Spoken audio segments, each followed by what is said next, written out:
The battle of all battles is almost among us at the halfway point of the final season of Game of Thrones. And speaking of the battle of all battles, the Avengers Endgame is also among us at the time of this podcast.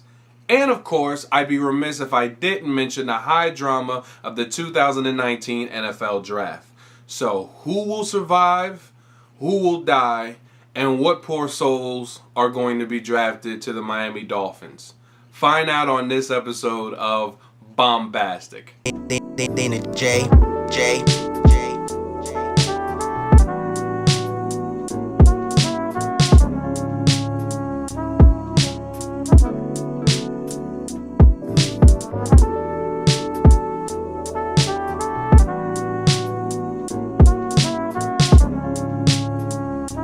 What's up, everybody? This is Imani Wilson, and welcome to another edition of the Bombastic Podcast.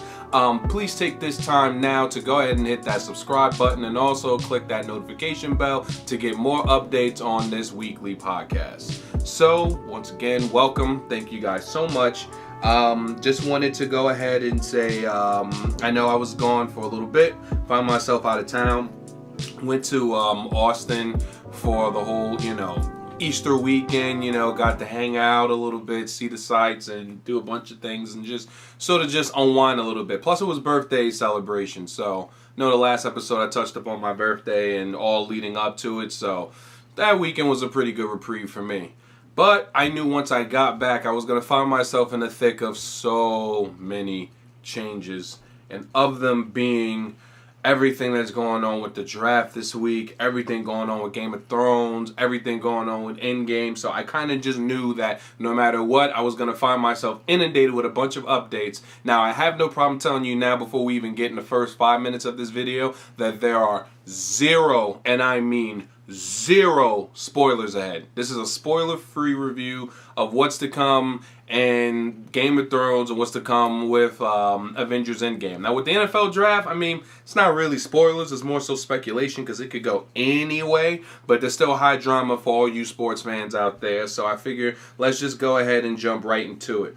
So I wanted to go ahead and speak about, the different journeys that were going on with the characters developing in Game of Thrones, what's to come on the biggest mission of the Avengers and the film series and the end of the Avengers movie series itself, and then, of course, the draft. But if we're going to get into journeys and speaking of the draft, then let's just talk sports.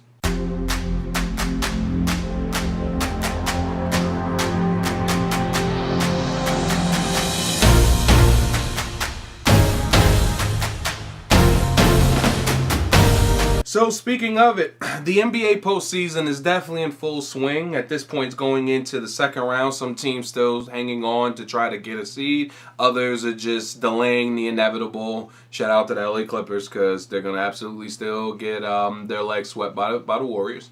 But otherwise, I would want to say that while I could get into that, this is supposed to be a high drama-filled episode, so I'd rather get into the NFL Draft. So speaking of the 2019 NFL Draft, for those who follow American football and the NFL, this is the time of year where all kinds of crazy shit starts happening. And the reason why that happens is because the way that the draft shapes up, it ultimately tells you the direction of the team and how that may impact the team for years to come. Now, I know a lot of people that follow football say, it doesn't matter. The Patriots are just going to win another Super Bowl.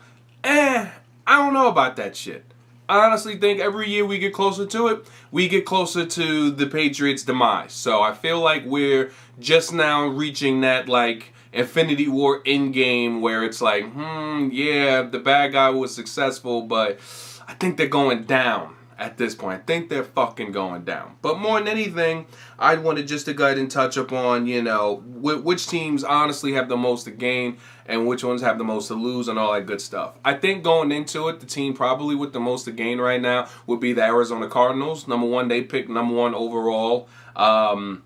They are a team with a moderate amount of cap space and have a lot to gain with that number one pick. For them, they technically have a franchise quarterback in in Josh Rosen. But the thing is, there have been a lot of speculation as to whether or not he's really the guy, or whether they want to get this guy, Kyler Murray from Oklahoma, whether they want to get a top defensive prospect, or whether they want to just trade that pick for someone that might be thirsty enough to get it. So I would say in that instance, the Arizona Cardinals are a team with the most to gain with that number 1 pick, because they can go in any direction, and at this point the draft is kind of theirs. They will ultimately set the tone for the draft. Those first 15, because it's 32 picks, because there's 32 teams, and in some instances some teams trade out of the first round if they made deals, and there's been plenty. That first pick is going to definitely impact the other 31 to come after it.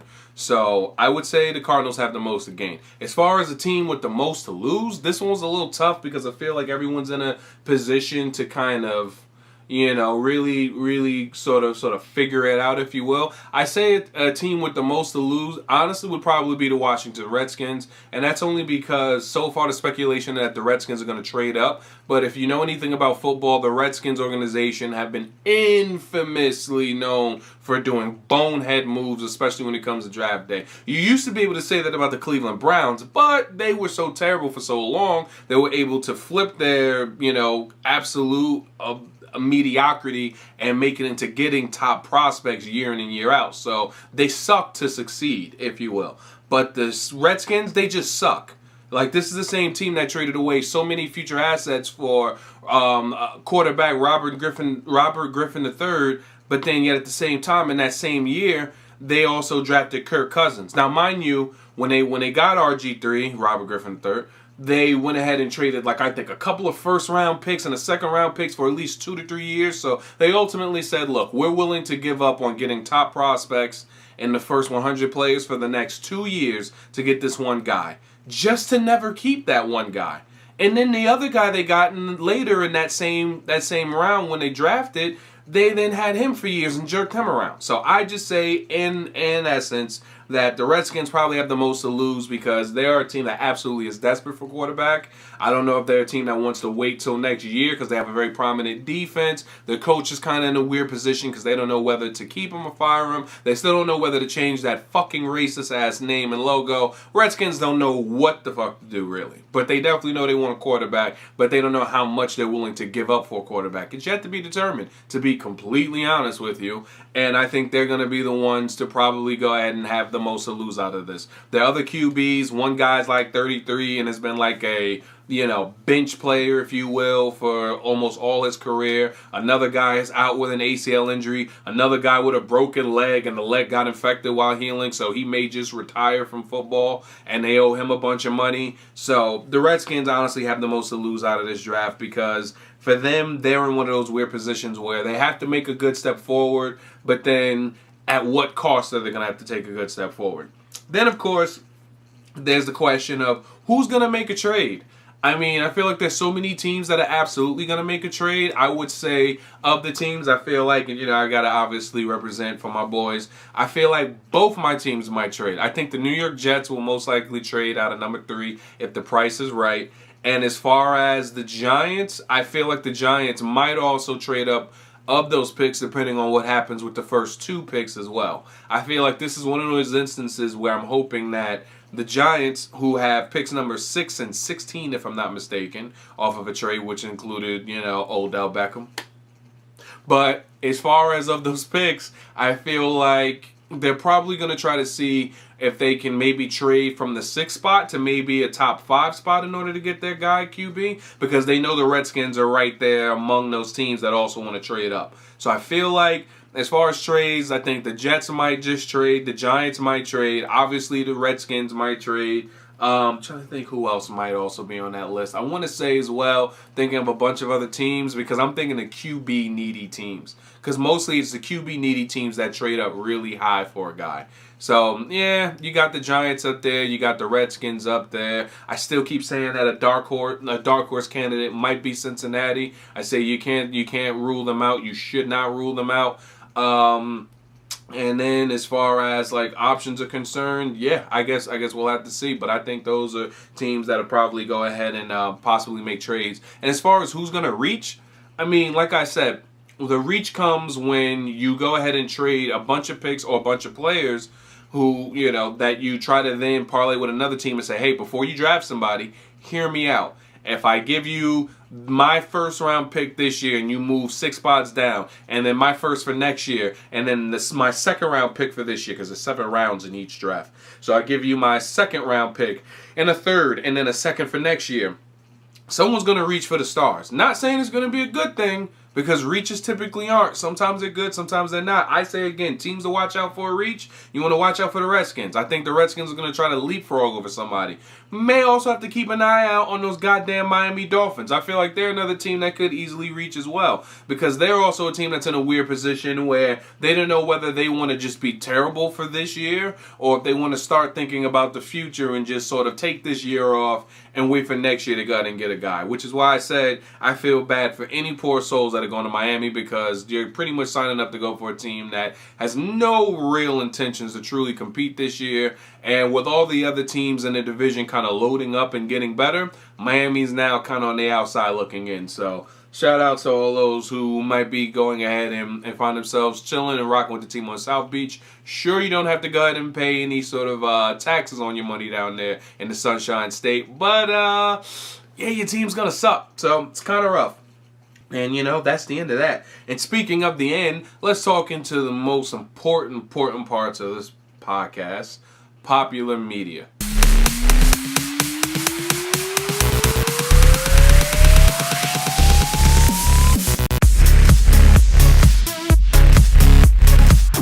So it goes without being said that Game of Thrones right now is currently at a halfway point in its final season. The length of the episodes at this point are going to be, I think, approaching a little over an hour and 8 minutes, an hour and 20 minutes, to where you're practically going to have movie-length episodes from here on out. So where we stand right now, and again, there's no spoilers in here, we are literally at the cusp of the actual battle with the White Walkers themselves. And I think everything leading up to it right now, given you've seen the different character developments and the plot sort of unfurling, if you will, is death. Just lots of fucking death. I think, honestly, going into it, there are going to be so many deaths that it's hard to really predict who's going to survive. I feel like this series is going to probably end with maybe each house losing, or each house is going to lose several members of it. I've already said, in my mind, I've kind of come to peace. I see my favorite character on the show dying, and people are like, oh, what, Jon Snow? Oh, you mean Daenerys? Do you mean Tyrion? I mean the Hound, bitch. The Hound.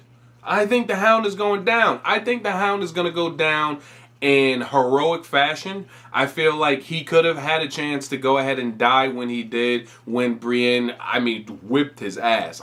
Beat the bitch out. It was actually kind of hot, because she was just beating his ass with a rock and just go, ah, and threw and knocked this motherfucker over like a cliff, basically, and left him for dead. But I think the Hound is gonna wind up definitely being, someone to just keep an eye out on. I think the Hound is probably going to go ahead and probably take a fall. Who else I think is probably going to take a fall? I just feel like for some reason, and it's fucked up because, again, it's Game of Thrones and they don't really do love stories. You notice that? Game of Thrones doesn't do love stories? I feel like if it isn't Grey Worm that's going to die, then Missandei is going to die. If I'm a betting man, I want to say it's going to be Missandei, because you think about all of this. Everybody who's left to live right now is some kind of advisor. Missandei isn't really advising shit now. She's basically fucking Daenerys' BFF. And we ain't got time for fucking BFFs. You got to be useful in some sense. Now, I'm not saying Missandei is useless. I'm just saying in the grand scheme of everything going on, she's more so like emotional support, and it's kind of to help sort of be there for Daenerys, but she's not really serving as an anchor anymore. She's already proven herself where she's put in her sweat equity to where now she can kind of just chill and focus on developing a relationship with Grey Worm. But I don't think it's going to happen. I just don't think it's going to happen. This series has fucking shown me that whenever somebody has a personal relationship with somebody else, they're dead.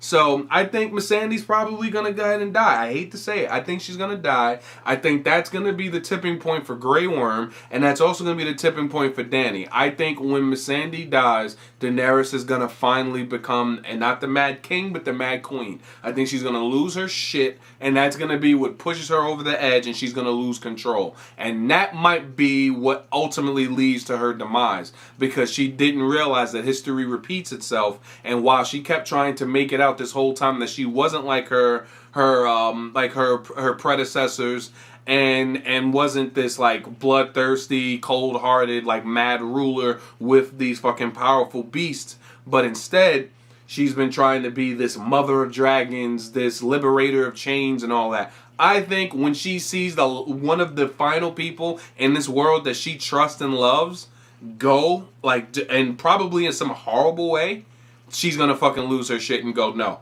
never mind. There's no more talking. There's no more compromise. I lost a lot already in this war now. And, I lost a child, basically, in all senses. And now I lose a best friend?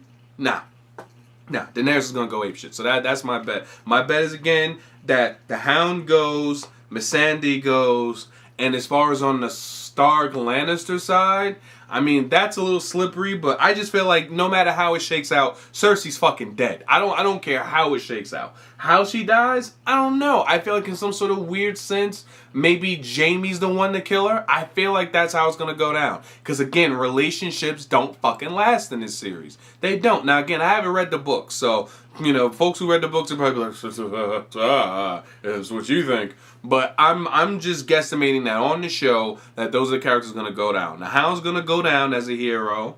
Missandei's going to go down as a sacrifice, and it's going to be the breaking point for Dany.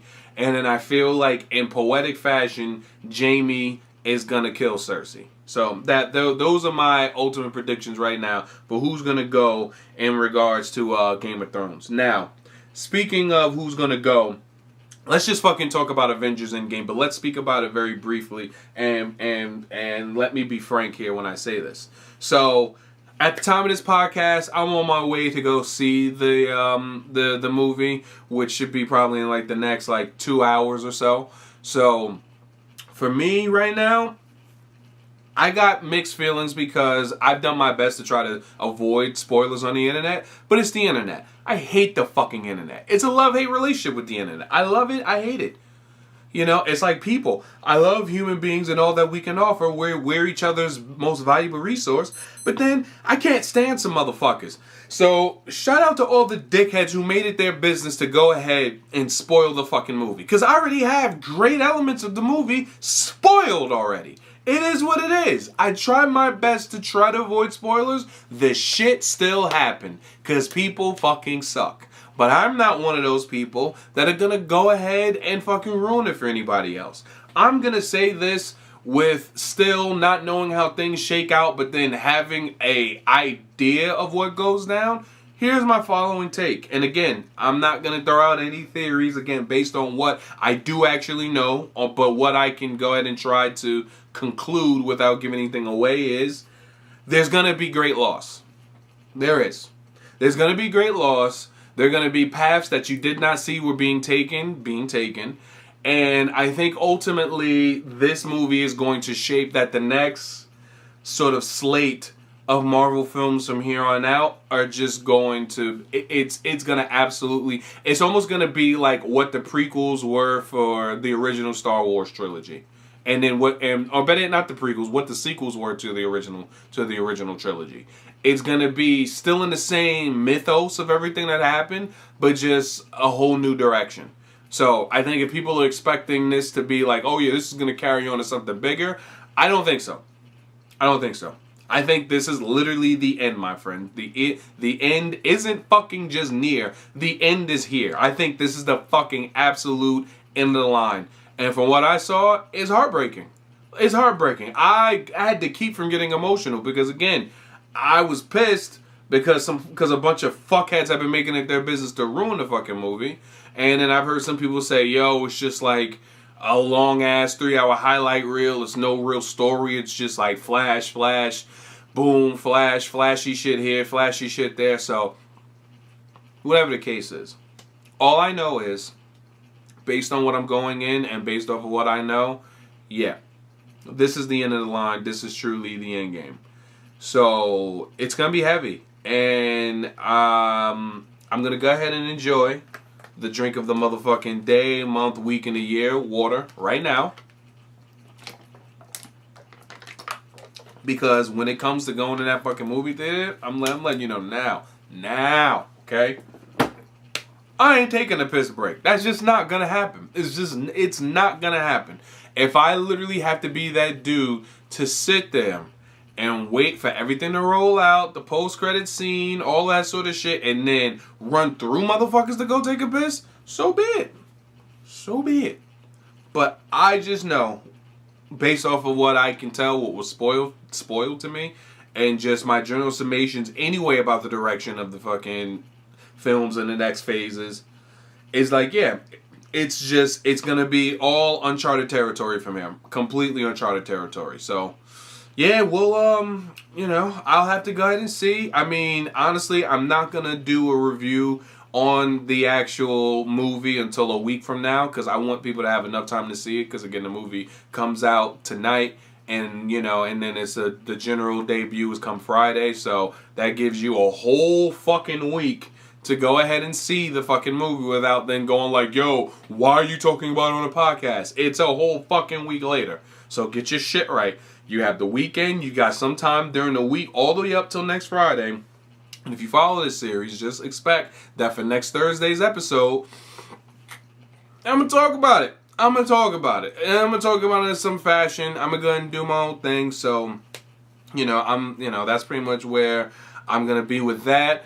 My super top secret project is not so super top secret. It's a music video that yours truly has come up with. I think it's timely. It's definitely something I think folks are going to enjoy, and I look forward to you guys being able to see it. I'm not going to post it on my YouTube channel. I'm going to post it under the one of my production companies. I know I'm fancy and shit. I'm going to go ahead and post it under IMB Media. So please go ahead and take this time to go ahead and go check out IMB Media on Instagram. So that's at IMB Media Info. Also, when you go ahead and hit YouTube, search INB. So ice cream, nighttime, bedtime, INB Media. Not all one word, IMB space media. On YouTube, you'll see it. It's a song called Nerds Cry. I think you guys are going to love it. I'll drop links, do all that sort of great shit. Because like I said, the video will be up come tomorrow.